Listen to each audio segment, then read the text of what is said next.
بسم الله الرحمن الرحيم. الحقيقة يسعدني ويشرفني جدا التواصل مع جمهوري الحبيب عبر هذه القناة الجميلة اليوتيوبية رياض النجوم.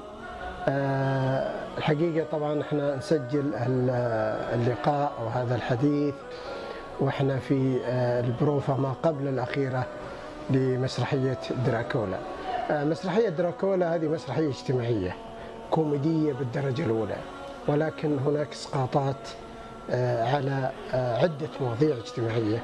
ما أبغى أحرق الحدث عشان تجون تشوفون، لكن هي تزخر بالعديد من النجوم، وعلى رأسهم طبعا النجم الكبير الزميل من الكويت الشقيقة عبد الرحمن العقل، وأيضا زميلي عبد العزيز الفريحي، والأخ عبد الله الفدعاني، ومحمد الشدوخي، ومجموعة من الشباب، وليد العضيلة وغيره.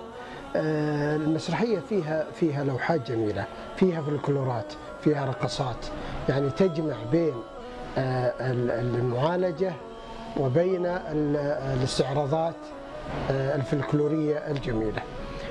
فقط ندعو الشباب وجمهور المسرح ومحبي المسرح لمشاهدة هذه العروض، طبعا ابتداء من يوم الأربعاء اللي هو يوافق 28/6 مساء يوم الأربعاء. ستار تفتح الساعة 9 مساء. طبعا تعالوا بدري عشان تاخذوا محلات كويسة، هذه يعني توصية.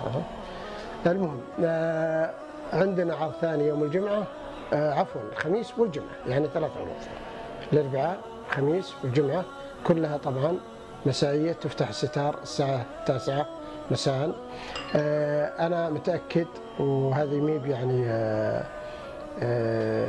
دعاية أو إعلان، لا والله أنا متأكد 100% أنه ما راح تخسرون لا مشواركم ولا وقتكم، بتستمتعون بعرض جميل، عرض مفيد، عرض فيه متعة كثير.